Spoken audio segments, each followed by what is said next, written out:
Hey guys, welcome back to a new video. It's Al of Best Cut Films, and today we're going to be talking about how to shoot real estate video using only your smartphone and another equipment that we're going to be talking about shortly. So who is this video for? Well, this video is for anyone who's just starting out to get into real estate videography but doesn't own a professional camera yet. I'm pretty sure you have a camera or a smartphone with a camera and you want to practice your shots, the different movements, the different composition. So when you get to that point when you own your own camera, you already know what you're doing. And you can even land some actual real estate video gigs using a smartphone. This video can also be used for realtors who wants to do their own thing, wants to shoot their own real estate listing videos, and doesn't want to hire professional real estate videographers like me. I totally understand. Or if you just want to shoot some contents for your Instagram or whatnot using your smartphone, then you might find this video helpful as well. So today we're going to be covering the equipments that you need, the different camera settings that you can use, and the different camera movements that you can do. So let's get right into it.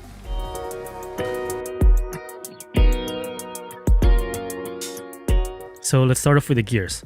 So of course you're going to need your smartphone, preferably something that can shoot wide angle, like the smartphone 12 Pro that I have here. So aside from your smartphone, you're also going to need a smartphone gimbal. So today we're going to be using the SMOOTH 5, which is the newest smartphone gimbal by Zhiyun. Smartphone gimbals are amazing to use to get that smooth, stabilized shot. Just a few things I really like about the new SMOOTH 5. It's its handy full control panel. It's got really strong motors. So if you have a fully rigged smartphone setup, the SMOOTH 5 can handle that. It's also got the same round joystick as other professional gimbals like the Weibo 2 that I like to use. So getting smooth, accurate movements with this gimbal is very simple.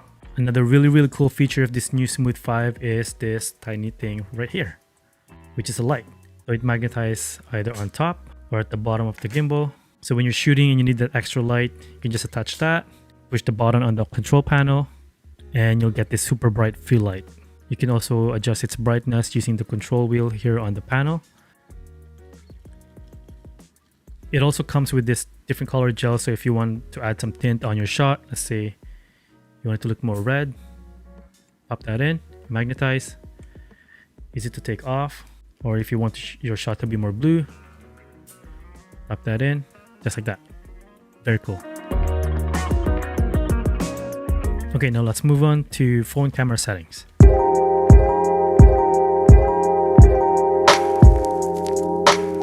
So you can adjust your phone camera settings inside the Zhiyun app.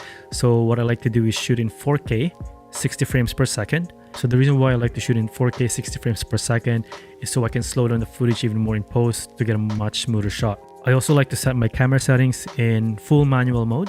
So one thing I don't like with shooting with a smartphone, especially when it's in auto mode, is, I'm sure you guys noticed this too, it's how it changes its exposure in the middle of your shot, especially when it detects different lighting conditions. So to avoid this, inside the Zhiyun app, just switch to full manual mode so you have full control of your exposure and how you want your lighting to look like. For me, since we're shooting in 60 frames per second, I like to have my shutter speed at 1/120 or even 1/100, and my ISO around 1250, 1600, or somewhere around there. I just play around depending on how bright it is or how dark it is.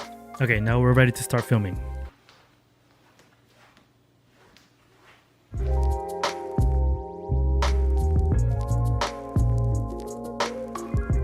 This first movement is very simple but also very effective. This is one of my favorite movements. It's called the dolly movement. So the dolly movement basically is just pushing in or pushing out. To make the dolly movement even more interesting, as you're pushing in or pushing out, you can add some tilting using the joystick on your gimbal. Next we have the tracking, or as some might call it, the slider shot. So tracking is basically just moving left to right or right to left. So a very cool feature inside the Zhiyun app is it can track specific objects inside your frame. And with this, combined with the tracking movement, you can get pretty cool shots like this without having to manually pan with the joystick yourself.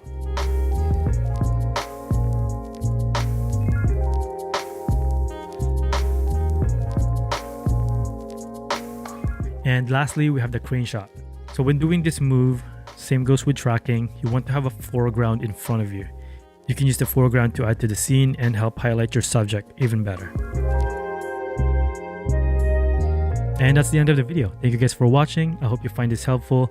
If you have any questions, feel free to leave a comment down below and make sure you subscribe for more videos like this. And I'll see you guys on the next video. Peace.